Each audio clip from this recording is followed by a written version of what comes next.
Okay, we're doing the pin end of the scat rods. They are floating. We've checked them, and I'm going to touch up just a couple of them. They're roughly within spec. They're around 4/10 to 5, and there's a couple that are just a little bit tighter than that, and we're just going to try to clean them up. They're a little bit tapered. It's not really a big deal, but we're going to do it just to say that we did it. So that one looks pretty good. I believe that one's good.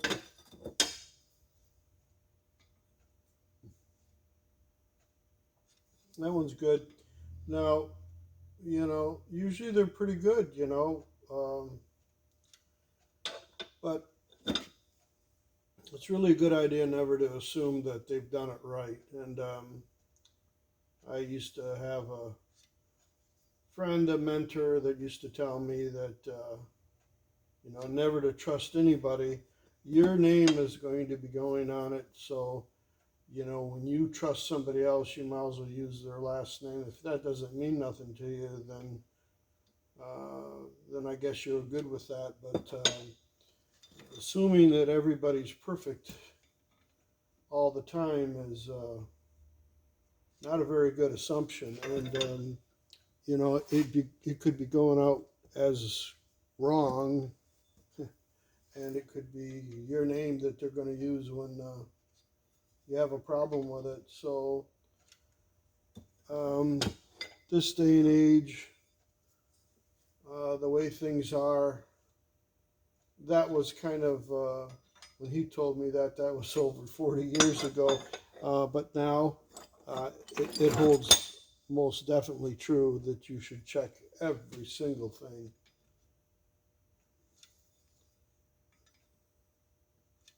If you have the means to check it, check it. If you question it and you don't have the means to check it, take it to somebody that can check it for you. And that's the rod that's a little bit funny.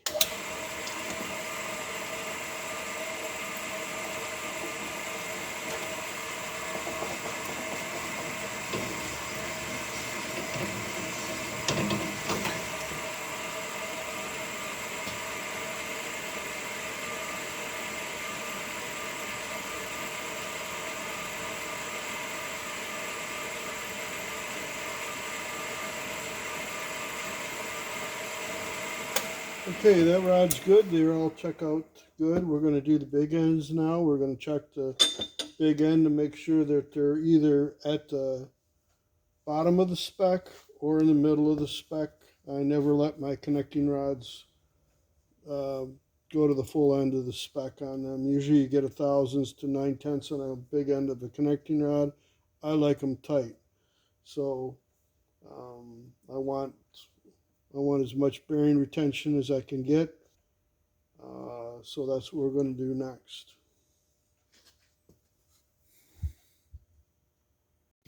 Okay, we're checking the big ends of the bearing housing bores on these scat rods, and normally I believe scat usually puts them in the middle of the spec. I'm okay with that.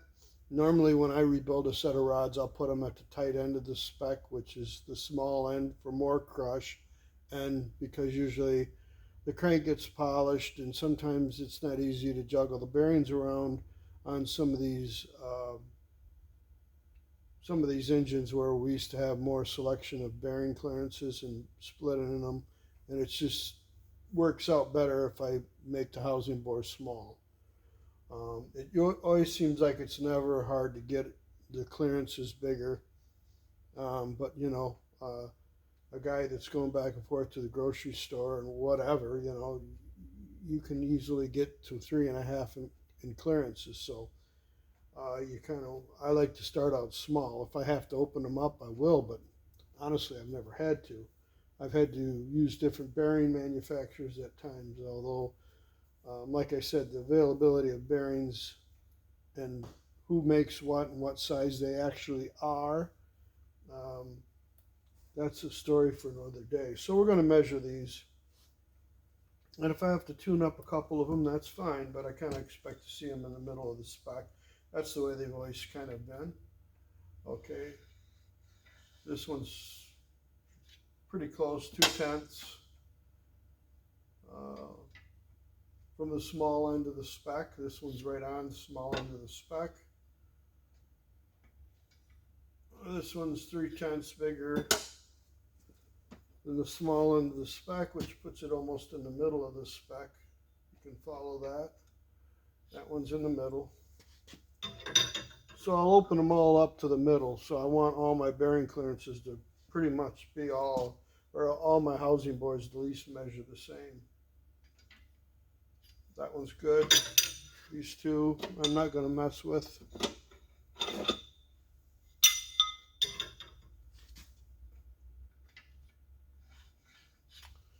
That's in the middle of the spec. Usually get a thousandths. We're a half a thousandths above the tight end of the spec on that. So we've got one over here that's 0 that I'll open that one up a little bit. This one's a 1/10 under middle of spec, which is fine, you know. And you can juggle bearings around, because if you think all the bearings in that particular box that you open are all exactly the same, they're not. It just depends on how fussy you want to get. But this one here, yeah, this one's 3/10 smaller, so we're going to open that one up. This one's 0. I'm definitely going to take a half a thousandths out of this one. And I'll probably set the hone up for this housing board with the finished stones. I'm not going to, I don't have to take that much out. So yeah, this one's the same way. This one only needs 2/10. Theoretically, them two would be all right. That one there, I'd definitely open it up. But so we're gonna set the machine up to open up them 3 rods.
Okay, I have the mandrel in for the small block Chevrolet.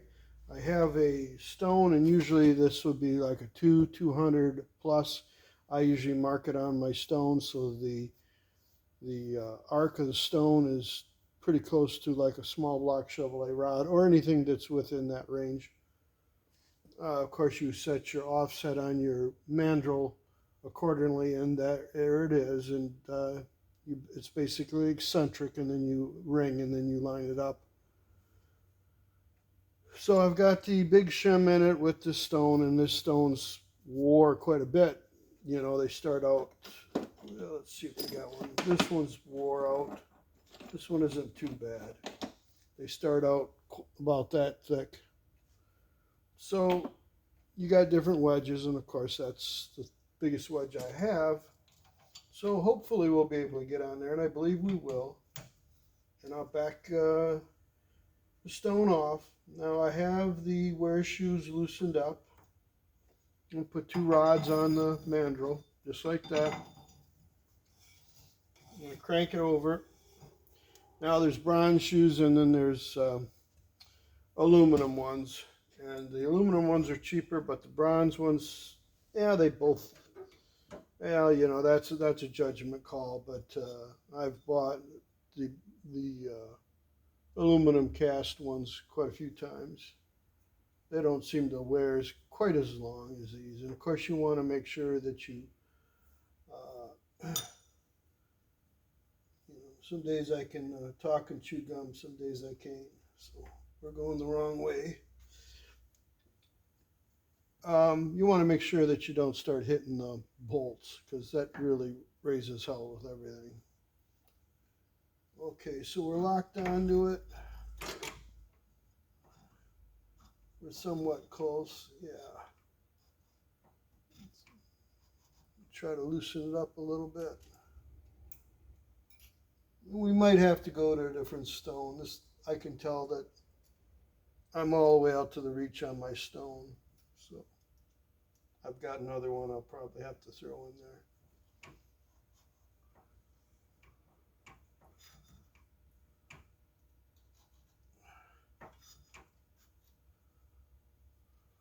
That ain't too terribly bad, but so we'll just tighten these up a little bit. They don't have to be cranked up super tight. And if they start wearing odd, you can file them and square them off, but I don't think we're going to need to do that. They look fairly even. I will say that the cast aluminum shoes, or the aluminum shoes, are a lot easier to true up than the bronze ones. Of course, that's why the bronze ones last longer.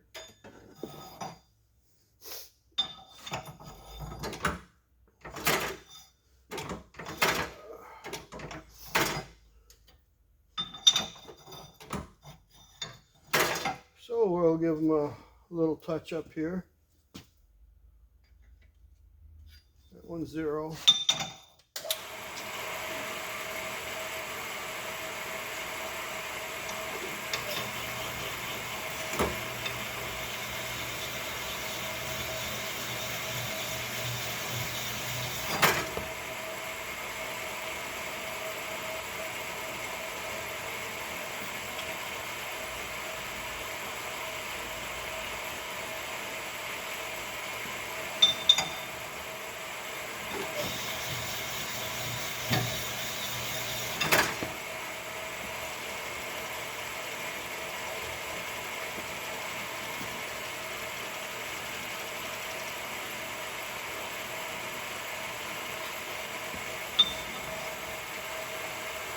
You can do 2 rods at a time on little jobs like this. I prefer to do them 1 at a time. I'm not taking that much off.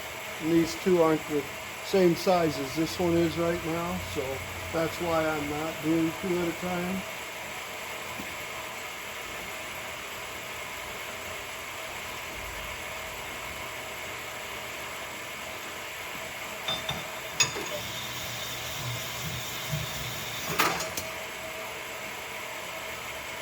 We're about 1/10 away from my target, so I'm going to let it set. Yeah, I'm about 4/10. So this one I'm going to move over here. These 2 only need a couple tenths taken out, so it's going to be quick. This one is going to be probably about there. That'll be about it on that.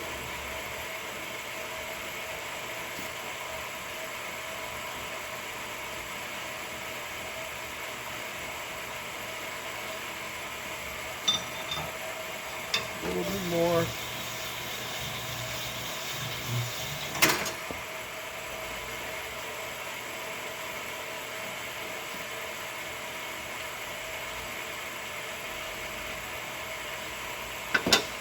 two are within a tenth. This is 2/10.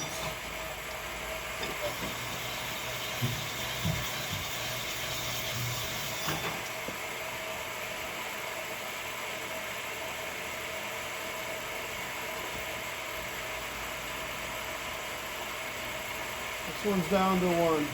So all these rods here are a tenth bigger than them rods, which isn't going to mean much, but I'll make them match them rods.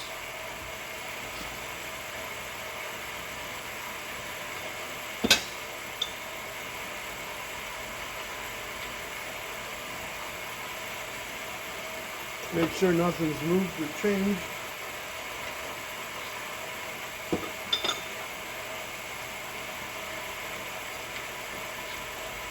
Okay.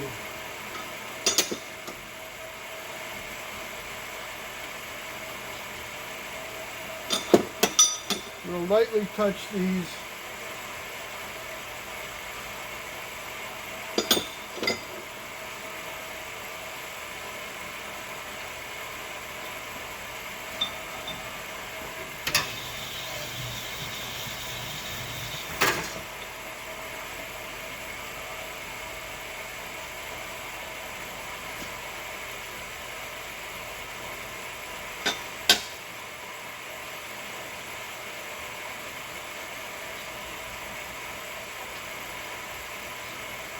I'll leave that one alone.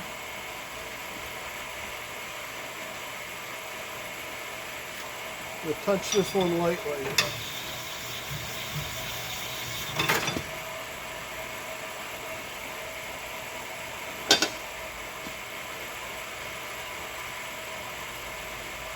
I'm going to leave them alone. They're all within less than a tenth of each other right now. A couple of these are all matching, so the bearings won't be that close, I guarantee it. So we're going to wash them, and then we'll start, we'll check them for balance, and then we'll hang them.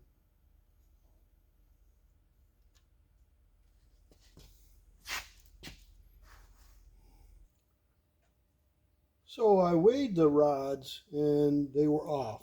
So I trimmed them a little bit and got them closer. Now the pin end and the big end were off a little bit, and on the big end, I'll see if I can find you one that I touched up a little bit.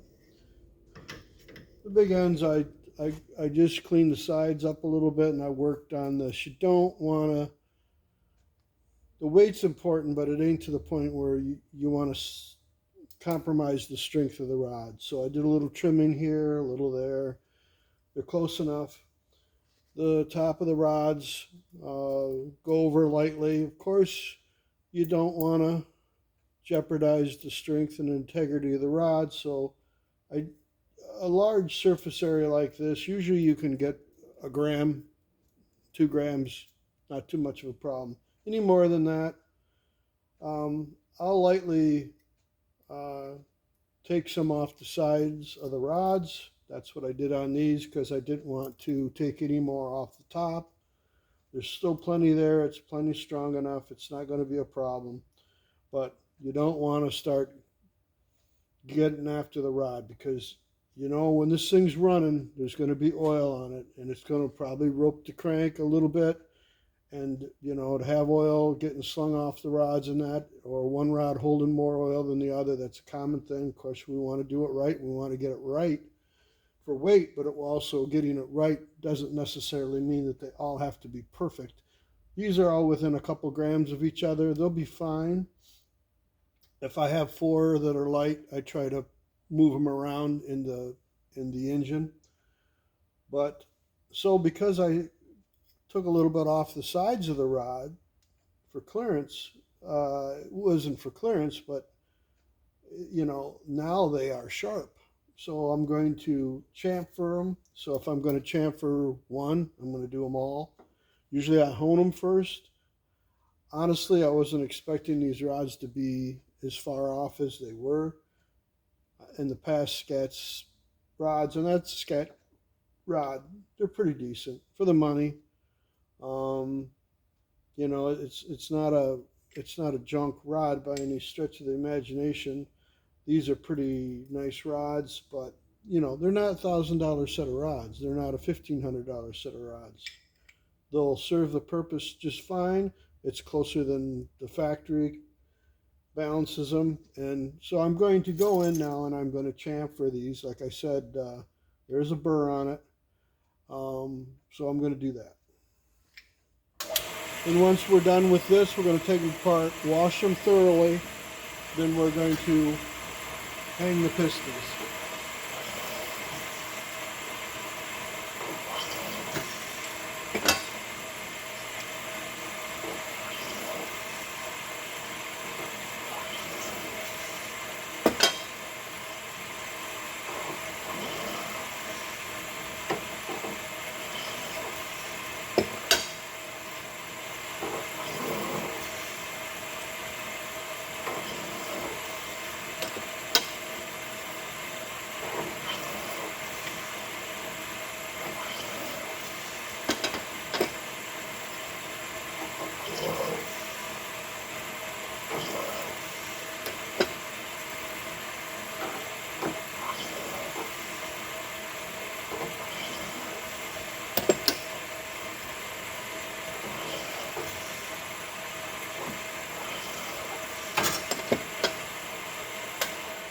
Okay, so they're all taken care of.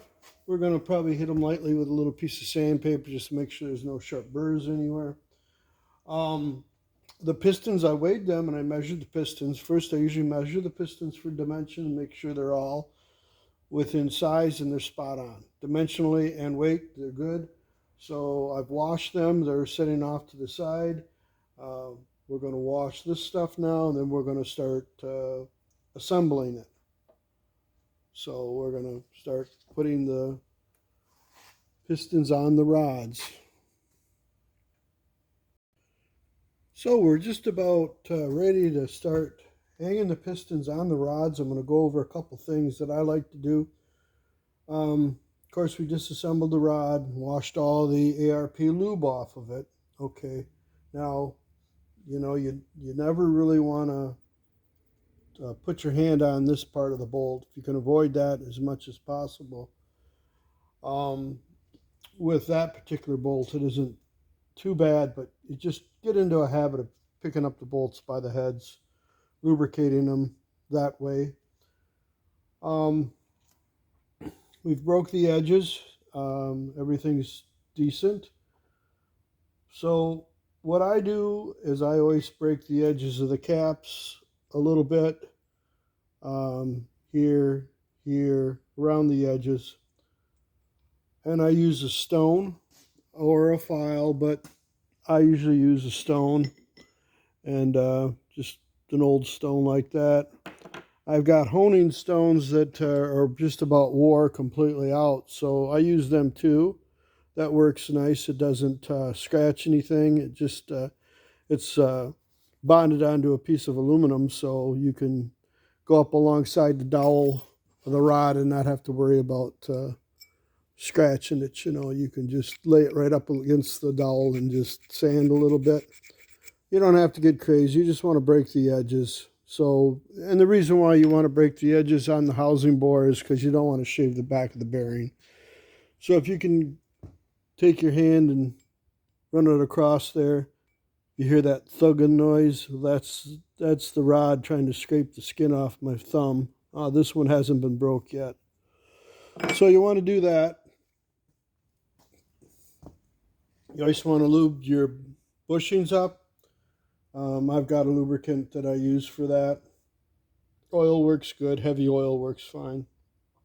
If you don't know when it's gonna get fired up, I use assembly grease in there. So because I know this engine is probably gonna set for a while. You always want to make sure that the oil passages for the pin oilers are nice and clean. Some pistons have them, some pistons don't. Some pistons will have a groove alongside here that'll collect the oil. So you always want to make sure there's no material left over when they machine the piston. you always kind of, you know, with all this stuff, you have to quality check everything. So, you know, one thing too is I said I, you know, work these rods, but I don't work them to death trying to get the balance weight on them. When I'm done, I always buff back my scratch marks in the rod. We don't want to increase the chance of a stress riser happening and a fracture going through here. And like I said, there's not a lot of material on this rod, so you can't take a lot off. So if you've got one that's way the hell off, you know, you can try juggling it or around, moving things around in the engine, or just send it back. It's a brand new rod. They should be fairly close. These weren't horribly off, but I got them a little closer. That wasn't hard to do, so I did it. So we'll finish up. I gotta wash some more stuff up, and then we'll probably hang a couple, and that'll be pretty much it on this video. These pistons take spiral locks. Takes 2 on each side, 4 on each piston. I put one side in. I do all of them. Well, I'm not going to do all 8, but I'll do all 4 for the rods that I have washed and ready to go. I'm doing, let's see, what am I doing? I'm doing the even side of the engine first.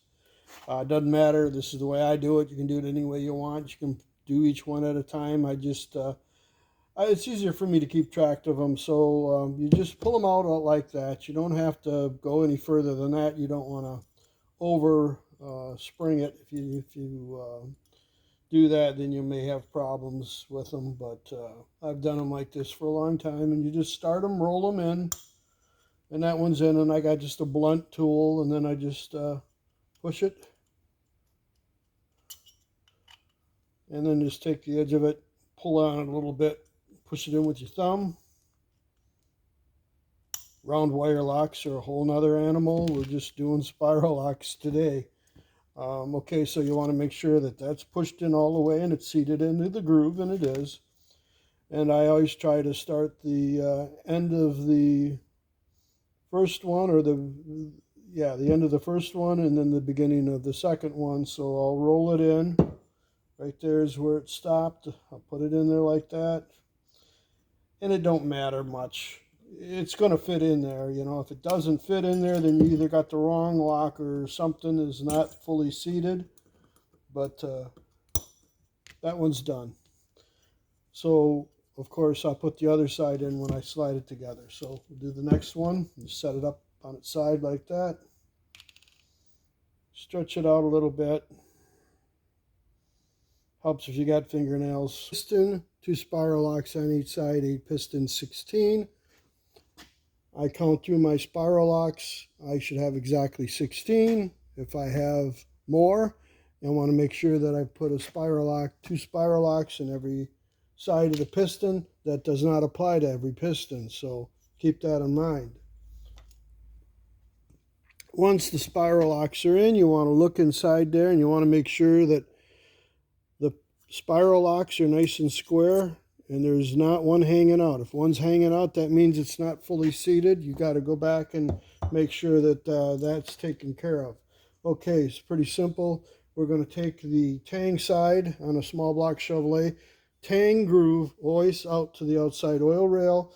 Pistons dents to the forward unless they're reverse rotation. Dents, marks, letters, or this particular piston has no offset, so it does not matter, but this is the way it's going to go together. Spiral lock here, or I'm sorry, tang there. We're going to put it through, and then we're going to lock it down with a spiral lock. Push it through. These are lubricated. I've got Joe Gibbs assembly lube on that, because this engine is going to set for a long time before he fires it, probably.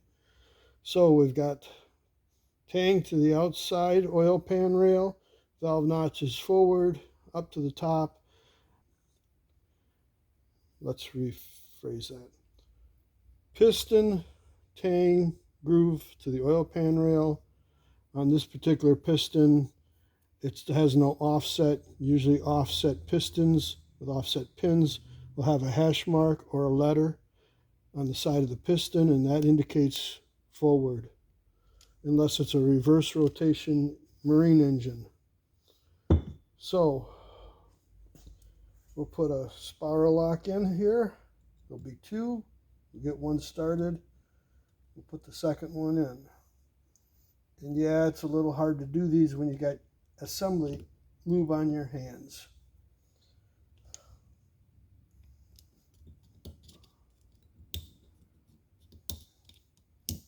I just want to make sure that it's fully seated. I can't stress that enough. Push down on it. Put your second spiral lock in.